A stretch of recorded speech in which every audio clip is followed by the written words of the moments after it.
energy of Supreme. Supreme is like that girl, everybody want her, and she might give you her number, give you some play, might give you some pussy. She don't call you, you know what I'm saying? Like, she don't pick up the phone, like, you're like, oh, I thought you liked me. And it's like, nah, I really wasn't that into you. Since opening in 1994, Supreme has been the most desired clothing brand for anyone involved in streetwear. From the jump, the brand has kept its inventory limited, releasing its product in small, exclusive runs. With a limited supply and an insane demand, Supreme is the most resellable clothing brand in the world, period. I think the only brand that has anything on Supreme is obviously Nike. So how long have you been waiting? Like 14 hours. Since like 9 p.m. last night. I came here yesterday, 7 o'clock. I'm buying everything because I'm a hypebeast, you know? If you don't know that this is how it is, then you haven't been here before. You just gotta get it, you have to. And you could even like trade Supreme for like weed and stuff. I think the brand is so fucking powerful that it's making me buy a fucking crowbar. Today, resellers have shifted the playing field. The way people get their hands on Supreme is no longer limited to buying straight from the brand. That doesn't necessarily mean that consumers are in a better position than before. Buyers have more options of where to buy Supreme, but these middlemen charge a serious markup. Do you like waiting in line or no? I don't, but I don't want to pay resale. So you're a reseller? Yeah. And how much stuff did you pick up? 3 sets of everything. Yo, there are people that like make their fucking living off of this. You know, if you wanted it that bad, you'd have been here before me. It's not for everyone.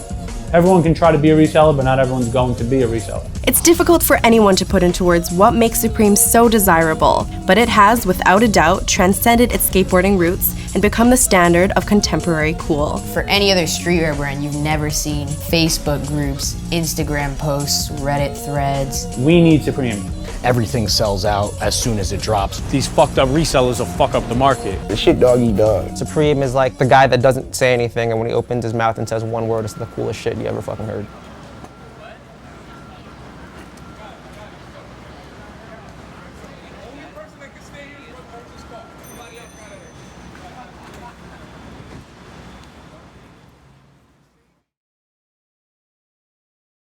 When people think of Supreme today, they think of this kind of big streetwear brand that kind of like sets the bar within that world. But originally, the store opened up as like more of a traditional skate shop on Lafayette Street in New York, selling a lot of like hard goods for skating. Before founding Supreme, James Jebbia opened Union, a legendary New York skate shop. He then helped open the first New York location for notable streetwear brand Stussy in 1991. 3 years later, Supreme was born.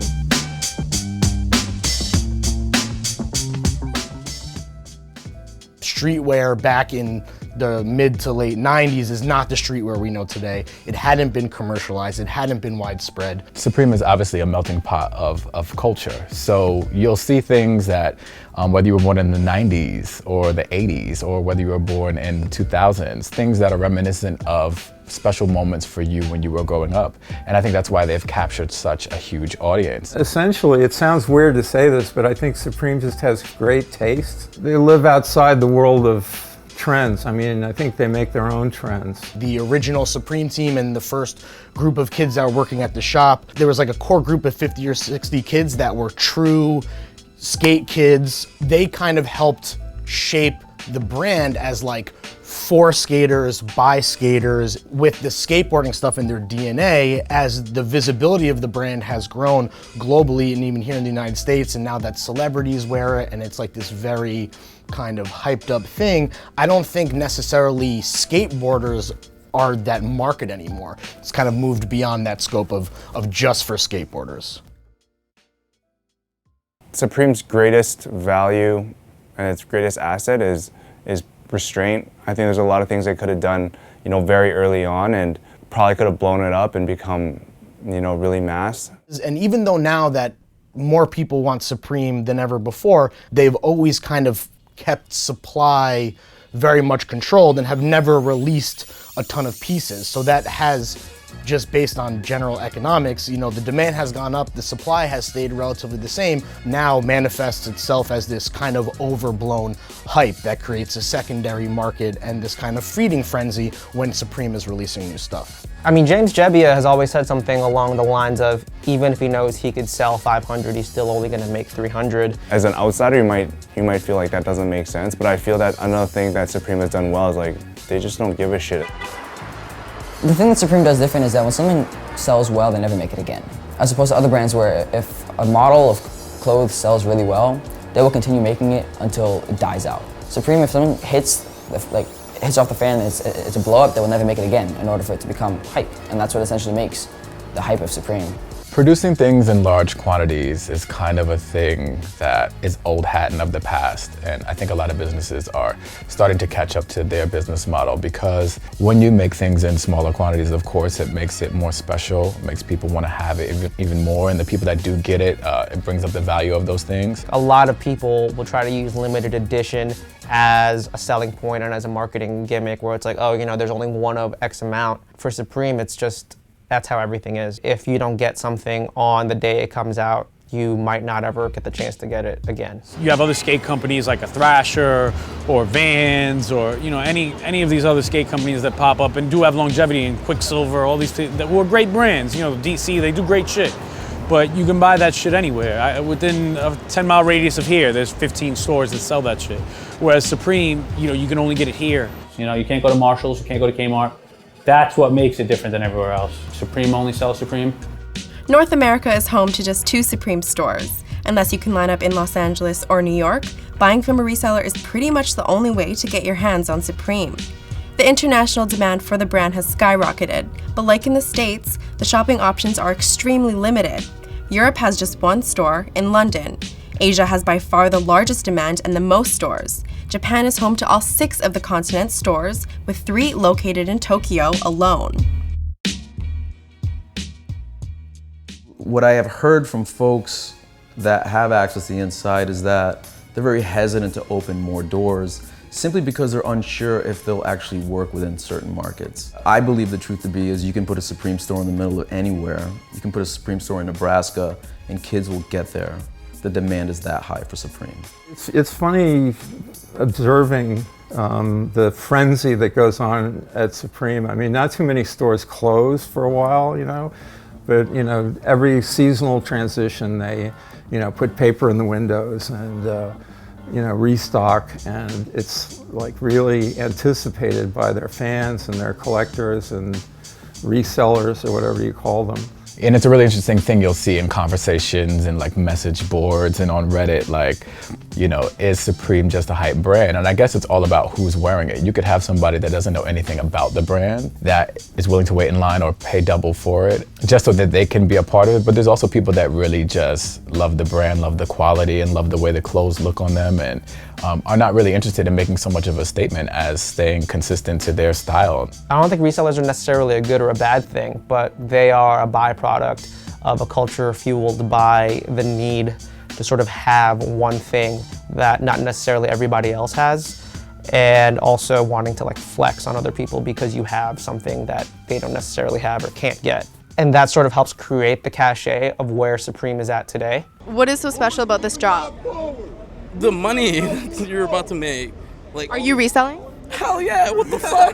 Do I look like a herb right now? The resale prices of rare Supreme products can be jacked up as high as 1,200% above the original cost. Supreme's graphic tees usually run you between $36 to $44. But items like the Supreme Japan Snakeskin Box logo tee will resell for as much as $550. The Kermit the Frog tee, $600. Are you reselling any of them? Oh yeah, I got 3 people online. This is for me. The first set is for me. I go in for me. But I got 3 kids online that I pay to come out here, and all that's for the resale. That's for y'all, so you know. How much are you going to resell from this drop? I've already sold 2 shirts, pre-sold them on eBay for $250 a pop. And how much retail were they? $44. Do you think they're worth that much? Nowhere near. But I mean, you know, at the end of the day, it's worth whatever a fool's willing to pay for it. So, you know. Back up! Back up! Fellas, yo, you gotta get inside the car! New Supreme products always create a massive level of anticipation. But the most hyped release in the brand's history was set for April 4th, 2014, when it collaborated with Nike on the Foamposite 1. Hundreds of people showed up the night before, creating a frenzied crowd that flooded the Soho streets around Supreme's New York shop. The hopeful shoppers caused so much commotion, the NYPD canceled the release. There was some trouble with the police yesterday, you know, when the main crowd was out here. The police sprayed a little bit of pepper spray and they kind of pushed and shoved a bit. Technically, the line starts on Thursday morning, but fans who have for Supreme, they start whenever they want. I can't even just like put into words like how the block was, yo. Like it was like a stage almost, like it was like literally like, yeah, we coming in. people started panicking. Chaos. I felt like niggas was hiding under cars and shit. Like, the shit was crazy. A couple people fist fought in the line, we had to throw them out, break it up. That happened twice, 2 girls fighting. All right, I'm gonna come clean. I stepped on 2 people on some real shit. I'm coming clean. I trampled 2 people. This event is officially canceled. They haven't given a future date. There is no reason for you to be staying around here. You know, that's where I would say Supreme made a turning point towards complete reselling. Value on everything really went up.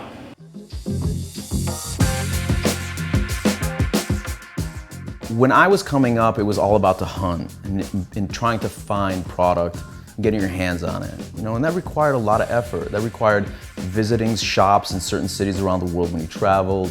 When we look today, clearly the internet is changed it all.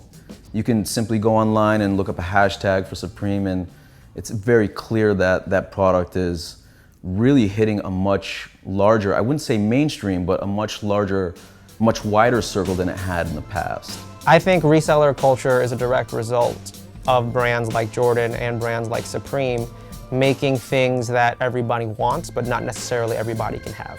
I feel for the little guy in the back of the line that doesn't get what he wants because I have 10 people on the line buying up everything to sell it for more. You know, I feel for the guy that can't afford to buy it for a resale. You know, but at the same time, you know, there's guys all over the world that wouldn't get the item at all if it weren't for reselling. It's a necessary evil that no one understands. Now that the internet exists, you know, everything is for sale, like Jay-Z says. And if the website's down or if it's sold out on the website, they can get it somewhere else and they're gonna have to pay a premium for it. But, you know, the premium, who invents the premium? The resellers do. Supreme is now, without a doubt, the center of its own subculture. But this subculture has seen the rise of a force that, for better or worse, has become a big part of the Supreme world. We are now living in the era of the reseller. When you're out there at 3 o'clock in the morning, for example, and you're like the 5th person in line, or there's not a lot of people out there, you can expect that in the morning it's not going to be the same. Most of my selling comes from my Instagram. You know, just people hit me off of Instagram. I post pictures, pre-orders, or post what I have on the back end. And, you know, people will contact me, text me, direct message me, and let me know what they want.